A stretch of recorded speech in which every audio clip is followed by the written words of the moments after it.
This is a podcast from the Office for National Statistics, looking at public and private sector pay differences. For a transcript, email info@ons.gov.uk. There is often difficulty in comparing the public and private sector in terms of earnings, because of differences in the types of jobs between the two sectors and the characteristics of employees within them. To illustrate the problems in comparing two groups with different types of people within them, consider this example. Here are two groups, A and B. And here are 40 people who are paid £9 per hour, and they all do exactly the same job, which we will call high skill. Here are another 40 people all doing a lower skill job, being paid £6 per hour. If we move these people into the two groups, here we have 25 high skill and 15 low skill people in Group A, and 15 high skill and 25 low skill in Group B. The total pay for Group A is £315, with an average of £7.88 per hour. The total pay for Group B is £285, or an average of £7.13 per hour. So taking the pay difference between the two groups gives us a gap of 10.5%, suggesting that Group A is better paid than Group B. However, this is because of the different skill mix of the two sectors, and we showed that there is no pay difference for people doing the same jobs in each group. So let's look at the skill mix of jobs between the public and private sector using information from the annual survey of hours and earnings in April 2010. Grouping occupations into 4 levels of skill and looking firstly at low skill jobs, there is a high percentage in the private sector, and also this is seen for lower middle skill jobs.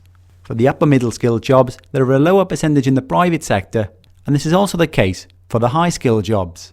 As earnings tend to increase as the skill level of the job increases, considering the previous example, you would expect on average that the public sector would earn more than the private sector because of the differences in the types of jobs.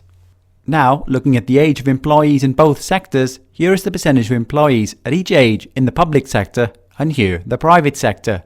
And we can see the private sector is made up of more younger employees. Looking at those aged older, we see the public sector as a higher percentage of older employees.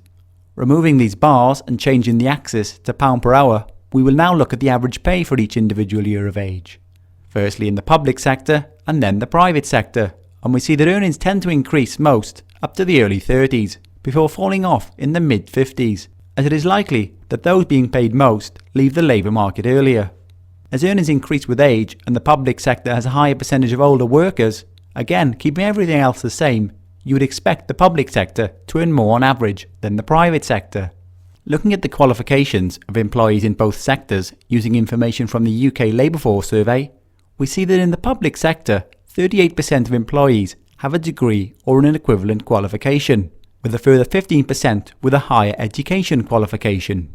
In the private sector, just 23% have a degree or an equivalent qualification, with a further 9% with a higher education qualification. Therefore, over half of all public sector employees have the top 2 levels of qualification, compared with around 1 in 3 private sector employees. As earnings tend to increase for those with higher qualifications, keeping all things the same, again you would expect on average that the public sector would earn more than the private sector.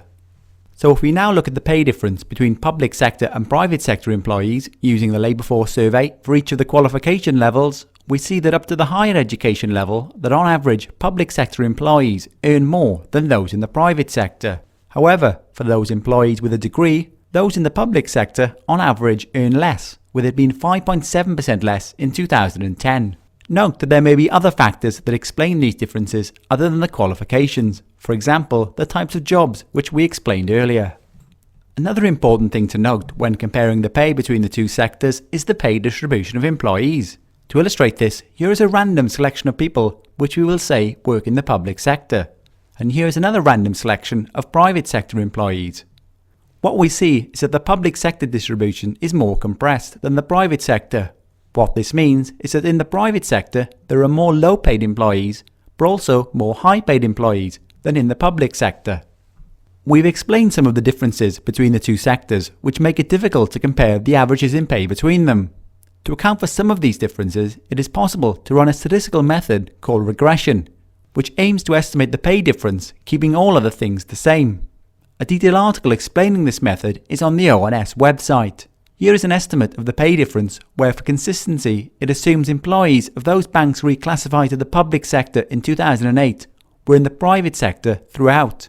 We see the gap increase from around 2002 to 2005, before falling up to 2007 and then increasing from 2007 to stand at 7.8% in 2010. Note that there are other factors that could influence the pay difference, and this analysis does not include other forms of remuneration, for example pension contributions, company cars and health insurance. Also, ASH does not cover those who are self-employed, so it will miss many high-paid self-employed and also some lower-paid. The timing of the survey in April means that only bonus payments related to April are included, outside of the main bonus season, which is normally January to March, and it may be that these factors would account for some but not all of the pay difference.